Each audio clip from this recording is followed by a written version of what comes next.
All right, guys, parts of speech. Okay. Let me preface this by saying I don't teach it that a noun is a person, place, or thing, or that a verb is an action word. All right. I think those are stupid. If those work for you, great. Right. If you've always done well on grammar and you got those weird, dumb definitions, cool. To me, they never help me at all. For one thing, to know if something's a noun, how do I know unless I know what the word means? Right. What if I see a word like that? Is it a noun? I don't know, I guess. What is it? Right? What's that word mean? Well, no. Um, I remember getting one wrong as a student. I put verb for that word because I remembered verb was an action word. Well, that's an action. It's an explosion. No, that's a noun. Okay. So if that system works for you, noun, person, place, or thing, verb, action word, and whatever else you got, cool, use it. I don't do that.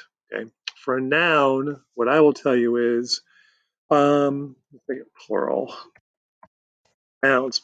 The first thing is can be made plural. Okay. If there's more than one, it's a noun. Okay. No other part of speech can be plural. So if you're looking at it and you think, oh, is there more than one of those things? It's a noun. Okay. Nouns come after adjectives. Ugly teacher. They come after articles. Uh, uh, and. Okay. They come after prepositions. At the beach. Okay. Um, let's see. Anything else they come after? Don't want to confuse you. If I think of something, I'll put. It's a couple of you to argue, but we'll leave that for now. Nouns be, whoops, can be, let's put up here. They come after prepositions. A big one is they come after possessives. Okay. If you see the word my or our or his, whatever's coming after that, going to be a noun. It might have an adjective first, but there's going to be a noun. Okay. So any one of these, you see the word tall, ugly, beautiful, noun coming. The, A or N, it's a red flag word, man. Noun in the way. In, of, by, to, there's going to be a noun. Okay. Maybe an article first, but there's going to be a noun. So this is nouns. They made plural. They come after these words. Okay. I may think of another hint, but let's keep going. Let's go to verbs. Okay. Verbs, action word. Doesn't do it for me. If it does it for you, cool. For me, let's do this. Verbs usually end in ing, s, or ed. That's helpful. Okay? If you have no clue what it is and you're looking at it and you see it ends in one of those endings, just put verb. Okay, it's not 100%, but it's well over 50. I think all of you are good enough in grammar to know you're not going to put, I don't know, hats. He wore many hats. Well, it ends in s. Maybe it's a verb. I don't think so. But if you see a word and it ends in one of those, it's worth a guess. A verb. Nouns, verbs. How about adjectives? Adjectives. I only got two clues for you. Okay. Adjectives come after linking verbs. Linking verbs are usually forms of be. I'm not a great typist. You'll find out this year. And adjectives come in front of nouns, which we already saw up here. Okay. So if you see a word like tall, ugly, stupid, well, let's do the reverse. You know you'd have a noun after.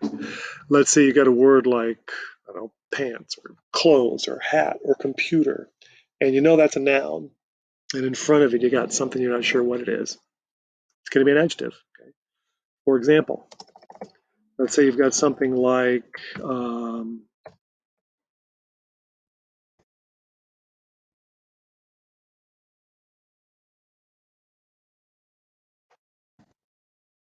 Okay, make it a complete sentence. There you go. All right, that thing with the squiggly red under it, that's a made-up word. I know nothing about it, but I can tell you one thing about it. That's an adjective. It's got to be, right? There's my article. There's my noun. It's in front of my noun. Give me more information about the noun. That's an adjective. Okay. Um, After linking verbs, which means if you say something like he is blank, whatever goes in there will be an adjective. If you say he is a blank, whatever goes there will be a noun. But if you say he is blank, that's going to be an adjective. Okay, so after linking verbs and in front of nouns are where you're going to see adjectives. Okay. Also for an adjective, I'm not going to write it down, but keep it in mind. Don't think of describing necessarily. Well, maybe I'll write it down. Sometimes you think it describes a noun. Well, let's go with adjectives provide more information about a noun. Okay. Personally, when I was a student, I didn't see how something like the two cars, I didn't how two was an adjective. I thought, that's not describing cars. You know, the car doesn't look two-ish, but it does give me more information, right? Two cars, not five, not 10, not 30. So if that helps. Okay. All right. Next, nouns, verbs, adjectives. Let's do adverbs. No, let's do pronouns. I'll save adverbs for 1 second. Pronouns, I don't have much. Okay. Pronouns, you've always heard that they take the place of a noun, and I'm afraid that's all I'm going to tell you too.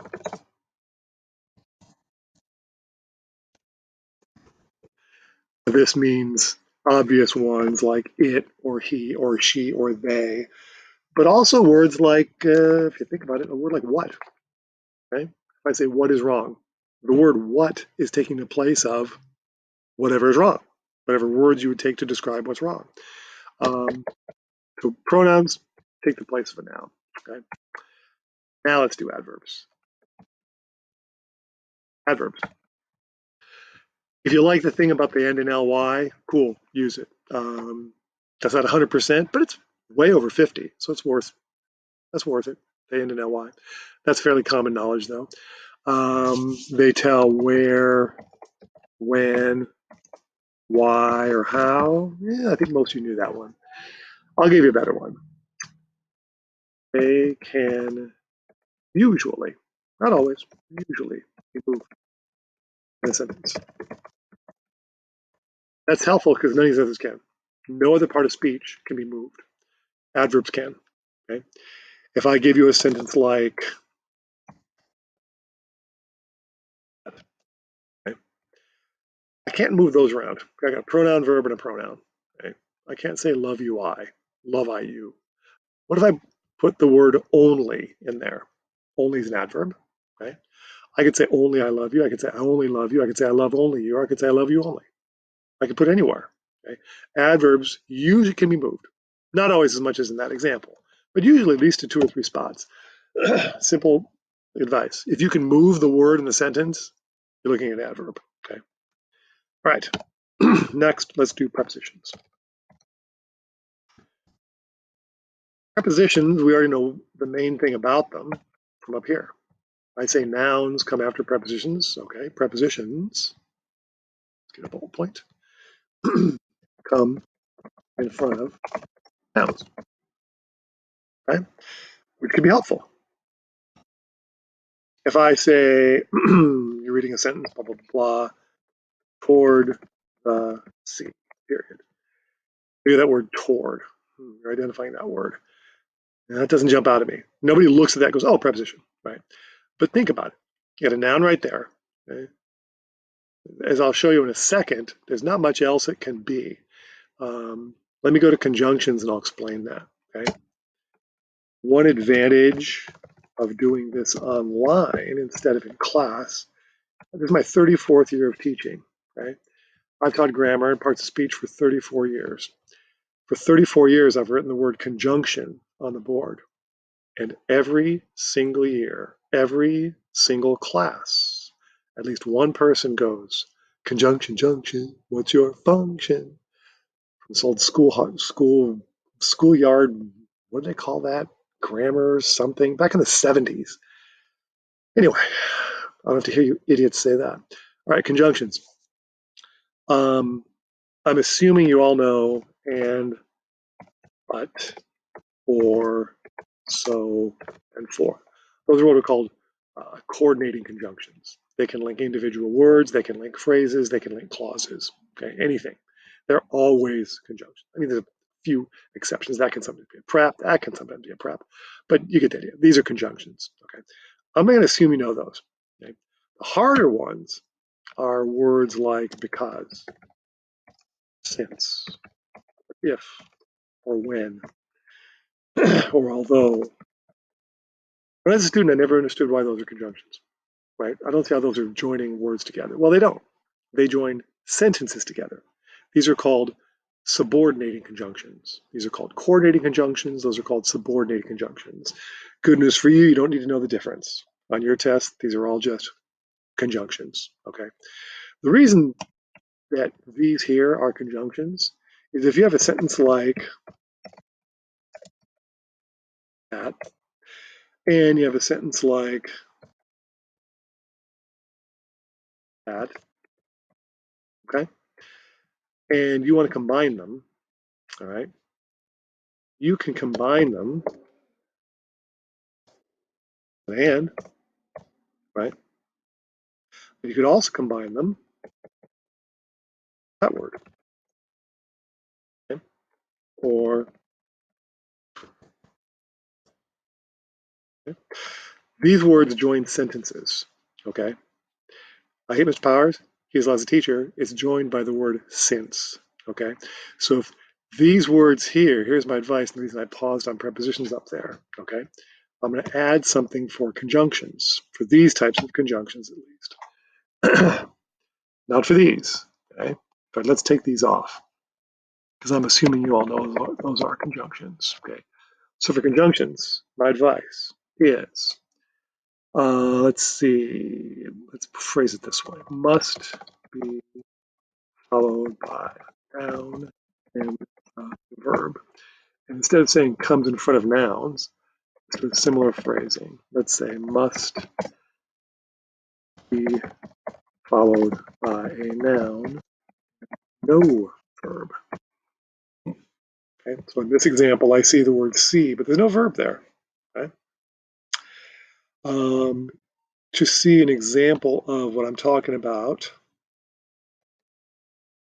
pull it. Okay. My spacing is screwed up.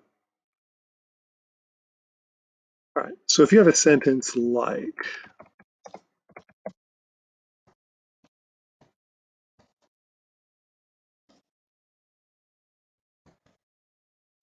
and I say, what's this word here? Okay. The reason that is not a conjunction is because I don't have a verb after my noun. It has to be followed by a noun and a verb. Okay? This is followed simply by a noun. That's it. Okay? It's a preposition, just like this one over here, preposition. Okay. For this to be a conjunction, you say something like after the movie is over. Now that's a conjunction right there. Okay, got to be noun and a verb. Okay, we're going to practice all this stuff.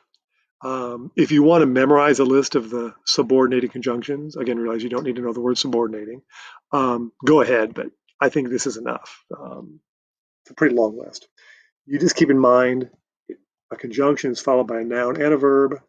Preposition is followed by just a noun. Okay, we'll practice these. The main thing for grammar is there's no way if you're looking at an underlined word like this that you're thinking, well, it could be a noun, it could be a verb. No, none of you is thinking this is a noun. It's not a verb, right?